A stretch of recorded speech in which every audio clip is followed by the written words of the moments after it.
Bapak, Ibu, Saudara-saudari yang terkasih dalam Tuhan kita Yesus Kristus. Setiap kebaikan kecil yang kita lakukan tidak hanya memiliki makna bagi diri kita sendiri, tetapi memiliki makna juga bagi orang lain. Benarlah Santa Teresia berkata, lakukanlah hal-hal kecil dengan cinta yang lebih besar. Karena dalam setiap kebaikan-kebaikan kecil yang kita lakukan memiliki makna bagi hidup orang lain. Bacaan suci pada hari ini, Yesus mengundang para pendengarnya untuk merenungkan tentang kerajaan Allah. Sebagai guru yang baik, Yesus memberi pengajaran melalui perumpamaan agar para pendengarnya mengerti inti pengajaran tentang kerajaan Allah. Yesus memberi perumpamaan tentang kerajaan Allah melalui biji sesawi dan ragi. Biji sesawi meskipun kecil, namun ketika bertumbuh, dia bisa menjadi pohon yang sangat besar. Bahkan burung-burung pun akan bersarang di cabang-cabangnya.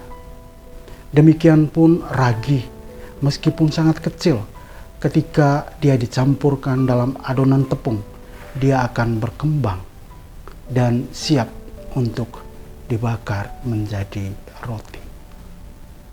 Perumpamaan ini menggambarkan kepada kita sekalian tentang kerajaan Allah, bahwa kebaikan-kebaikan yang kita lakukan, hal-hal sederhana yang kita lakukan setiap hari memiliki efek bagi sesama kita, bagi orang lain. Saudara-saudariku yang terkasih, dalam bacaan pertama juga kita bisa belajar bagaimana kebaikan-kebaikan sederhana, kebaikan-kebaikan kecil yang dilakukan oleh Musa.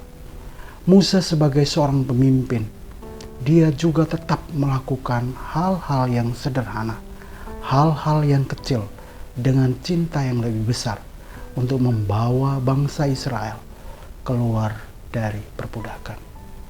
Dia tetap mengingatkan bangsa Israel untuk tetap setia kepada Allah itu sendiri. Pada hari ini gereja mengajak kita untuk merayakan Santa Ana dan Santo Yoakim. Mereka adalah orang tua dari Bunda Maria. Menurut tradisi, Santa Ana dirayakan pada abad ke-6 oleh ritus gereja timur. Sedangkan ritus gereja barat Roma baru merayakannya pada abad yang ke-9. Dalam tradisi dikatakan bahwa Santa Ana berasal dari Bethlehem, sedangkan Santo Yoakim berasal dari Nazaret. Mereka berdua adalah suami istri, dan ketika di usia tua mereka tidak dikaruniai anak. Namun Santo Yoakim lalu pergi ke padang gurun melakukan puasa selama 40 hari.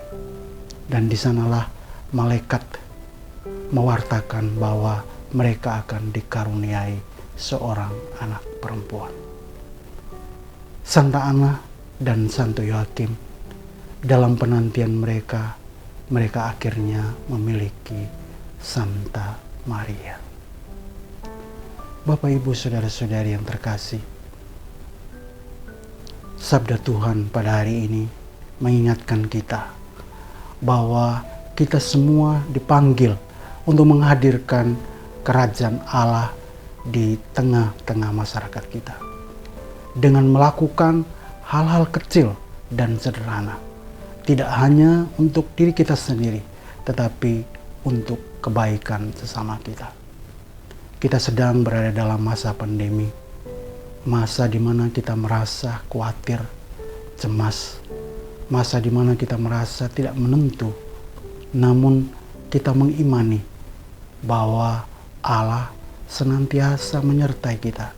Allah senantiasa hadir bersama kita. Maka kita dipanggil untuk menjadi tanda dan sarana kehadiran Allah sendiri. Tanda dan sarana kerajaan Allah di tengah masyarakat kita. Dengan melakukan hal-hal kecil, kebaikan-kebaikan kecil bagi sesama kita yang membutuhkan.